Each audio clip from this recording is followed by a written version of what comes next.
Hello दोस्तों, नमस्कार। स्वागत है आप सभी का सफलता बैच के एक नए वीडियो में। इसमें यह जो बैच चल रहा है हमारे यूट्यूब के माध्यम से, इसमें हम लोग टीजीटी पीएचडी हिंदी 2022 में जो वैकेंसी आने वाली है उसके लिए एक क्रम से वीडियो के माध्यम से हम लोग तैयारी कर रहे हैं। तो चैनल में नए हैं तो लाइक सब्सक्राइब शेयर ज़रूर करिएगा। इसके पहले हम लोग आदिकाल का नामकरण, आदिकाल के प्रमुख कवि, हिंदी के प्रथम कवि और अपभ्रंश साहित्य को पढ़ लिए हैं। इस वीडियो में हम लोग रासो साहित्य, जो एक महत्वपूर्ण साहित्य है आदिकाल का, रासो साहित्य, उस पर चर्चा करेंगे और डिटेल से सारी जानकारी जो रासो साहित्य में महत्वपूर्ण है वह आपको प्रदान किया जाएगा। तो चलिए शुरू करते हैं। यहाँ पे रासो साहित्य देखिए, जो रासो साहित्य है वह वीर रस से युक्त है, इसलिए रामचंद्र शुक्ल ने इसे वीर गाथात्मक काल कहा है या वीर गाथा काल कहा है। तो इसलिए यह जो रासो साहित्य है इसमें केवल चारण कवि हैं, यानी वह कवि जो अपने आश्रयदाता राजाओं की प्रशंसा में कविता लिखे हैं वीर रस से युक्त, वह सभी कवि रासो साहित्य के अंतर्गत आते हैं। तो चलिए देखते हैं। रासो साहित्य में उन रासो ग्रंथों का उल्लेख है जो वीर रस प्रधान है। इस बात को याद रखिए कि रासो साहित्य में जो भी ग्रंथ है वह वीर रस प्रधान है, जिनकी रचना चारण कवियों ने की है। चारण का क्या मतलब होता है? प्रशंसा करना, यानी ऐसे कवि जो किसी न किसी राजा के आश्रय में रहे हैं और उनकी प्रशंसा में वीर गीत लिखे हैं, वह सभी चारण कवि होते हैं। रासो शब्द की व्युत्पत्ति पर देखिए बहुत मतभेद है और इसमें प्रश्न पूछा गया है कि रासो शब्द की व्युत्पत्ति किस शब्द से मानी गई है। तो अलग अलग विद्वानों का अलग अलग मत है, आप उस मत को याद कर लीजिएगा, उसी तरह प्रश्न पूछेंगे और उसी तरह आपको उत्तर दे देना है। देखिए, सर्वप्रथम फ्रांसीसी विद्वान जो गारसा द तासी है, उन्होंने रासो शब्द की व्युत्पत्ति पर विचार किया था। अगर बात करें कि गारसा द तासी ऐसे विद्वान हैं जो सबसे पहले रासो शब्द के व्युत्पत्ति पर विचार किया और इन्होंने राजसूय शब्द से, ध्यान रखिएगा इसे, राजसूय शब्द से जो उत्पत्ति मानी है किसका? रासो शब्द का। ठीक है, सभी का नाम यहाँ पे दिया गया है, आप उसे याद रख लीजिएगा। रामचंद्र शुक्ल ने रसायन से माना है, हजारी प्रसाद द्विवेदी ने रासक से माना है, बच्चन सिंह ने रास से, नंद दुलारी वाजपेयी ने रास से, कविराज श्यामलाल दास ने रहस्य से, काशी प्रसाद जायसवाल रहस्य से और डॉक्टर नरोत्तम स्वामी रसिक शब्द से जो है रासो शब्द की उत्पत्ति माने। तो इसमें प्रमुख रूप से आप याद रखिएगा गारसा द तासी को, हजारी प्रसाद द्विवेदी को और रामचंद्र शुक्ल को। यह सभी जो हैं जो मत माने हैं उसे आप ध्यान रखिएगा।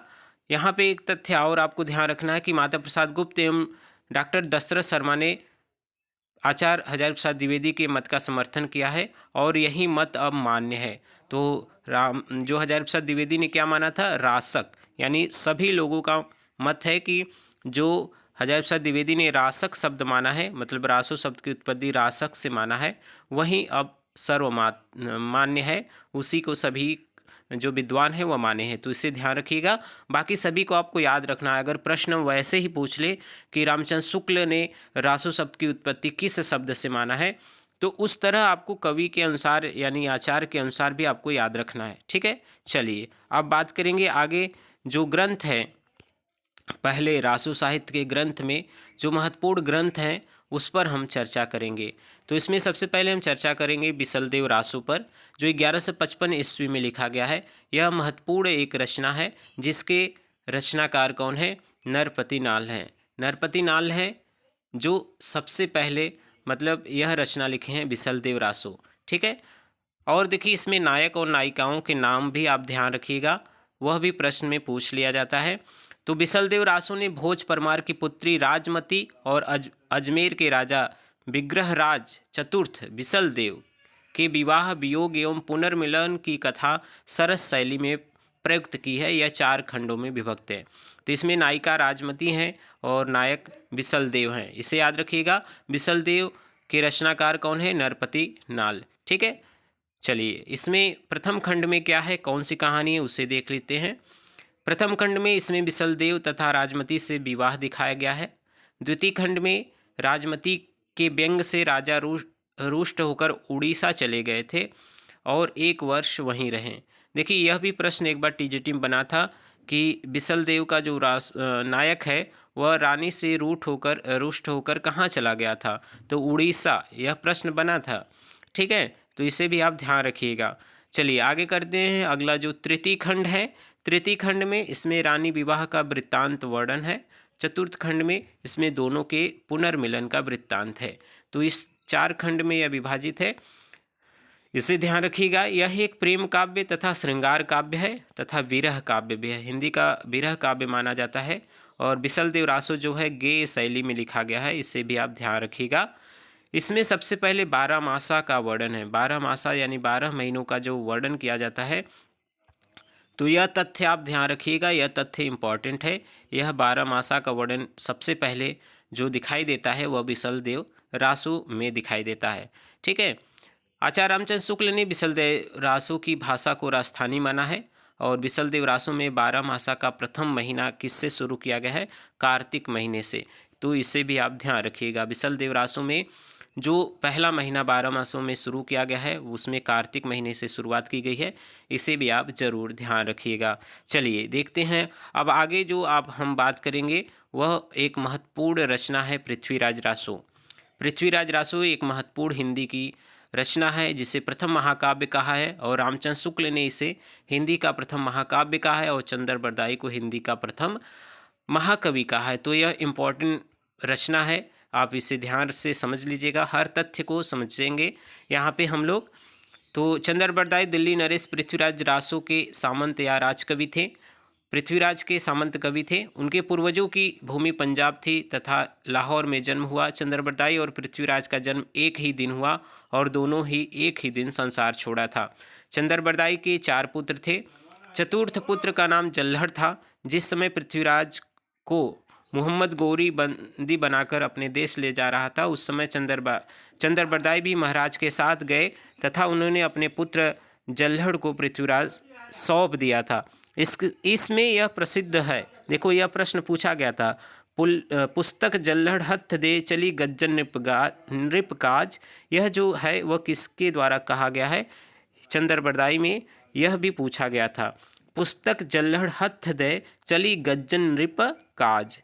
ठीक है, तो यह चंद्रबरदाई ने कहा था जब वह पृथ्वीराज के साथ चले गए थे, तो अपने पुत्र को पृथ्वीराज जो उन्होंने लिखा है पृथ्वीराज रासो, उसको पूरा करने के लिए उन्होंने दिया था। कहा जाता है कि जल्हड़ ने चंद के अधूरा महाकाव्य को पूरा किया, यानी चंद्रबरदाई का जो रासो काव्य है महाकाव्य पृथ्वीराज रासो, उसको इन्होंने पूरा किया। अगर यह प्रश्न पूछे कि जो रासो है रासो काव्य पृथ्वीराज रासो, उसे कौन पूरा किया था? तो जल्हड़ ने किया था, इसे आप ध्यान रखिएगा। अब देखते हैं इसके बारे में जो तथ्य है। पृथ्वीराज रासो के संस्करण का नए रूप में 4 संस्करण प्रसिद्ध है। प्रथम संस्करण जो है यह सबसे बड़ा संस्करण है। इसका जो प्रकाशन हुआ था वह नागरिक प्रचारणी सभा काशी द्वारा हुआ था, जिसकी हस्तलिखित प्रतियां उदयपुर के संग्रहालय में सुरक्षित की गई हैं। और इस संस्करण में 69 समय या सर्ग है। याद रखिएगा, अगर पूछे कि पृथ्वीराज रासो के सर्ग को किस में विभक्त किया गया है तो समय याद रखिएगा। ठीक है, इसमें 69 समय है और जो पूरा छंद है वह 16,306 छंद है। पृथ्वीराज रासो 2500 पृष्ठ का एक बड़ा ग्रंथ है जो शुक्ल जी ने माना है।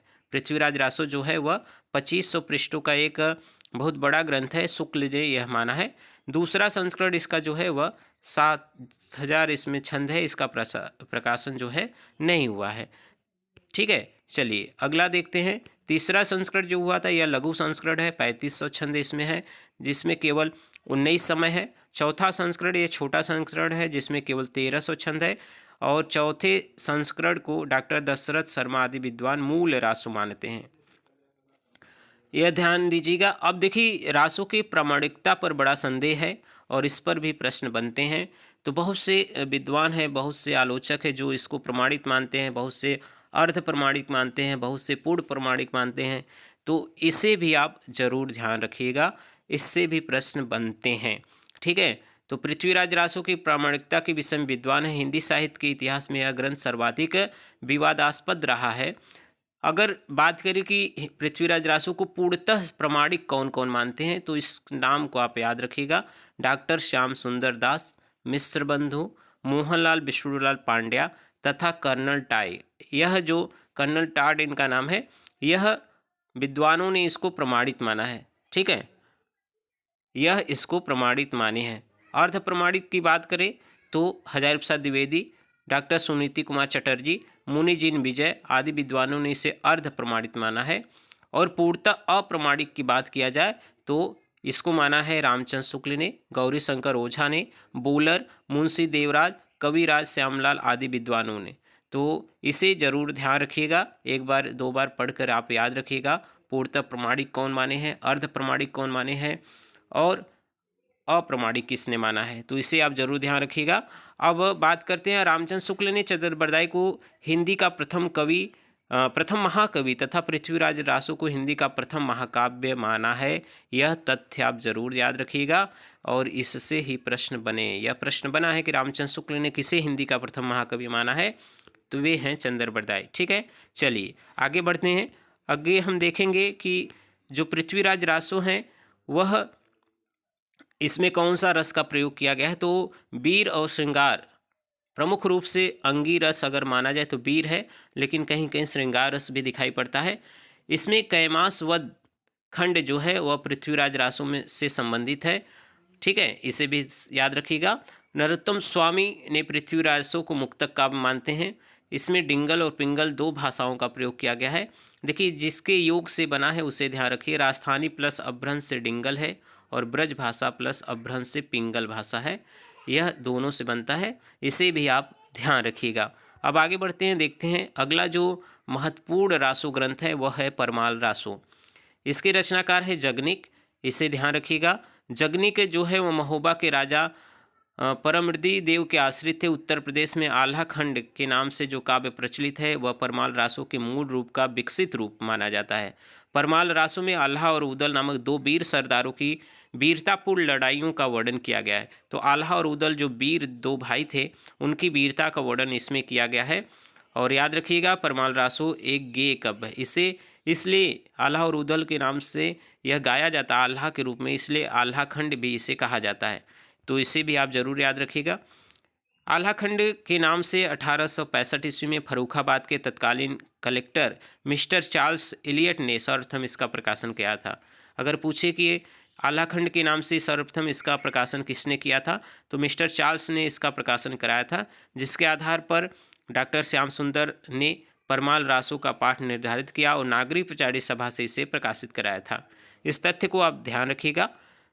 लेकिन रामचंद्र शुक्ल का क्या मत है उसे भी आपको समझना है। रामचंद्र शुक्ल का मत है कि जगनिक के काव्य का आज कहीं पता नहीं है, पर इसके आधार पर प्रचलित गीत हिंदी भाषा भाषी प्रांतों के गांव-गांव में सुनाई पड़ते हैं। यह गूंज मात्र है, मूल शब्द नहीं। तो यह इनका कथन भी बहुत महत्वपूर्ण है, इस कथन को भी आप याद रखिएगा। ठीक है, यह गीत आल्हा के नाम से प्रसिद्ध है, इसे समझ लीजिए। इसमें एक जो पंक्ति है यह भी बहुत बार पूछा गया है, 12 बरिस ल कुकुर जिए और 13 ल जिए सियार, बरिस 18 छत्री जिए आगे जीवन को धिक्कार।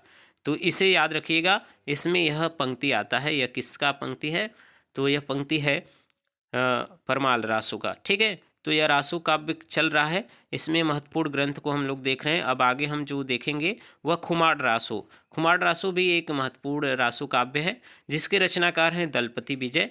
आचार्य शुक्ल ने इसे 9वीं शताब्दी की रचना माना है, क्योंकि इसमें 9वीं सदी के चित्तौड़ नरेश खुमार के युद्धों का चित्रण किया गया है।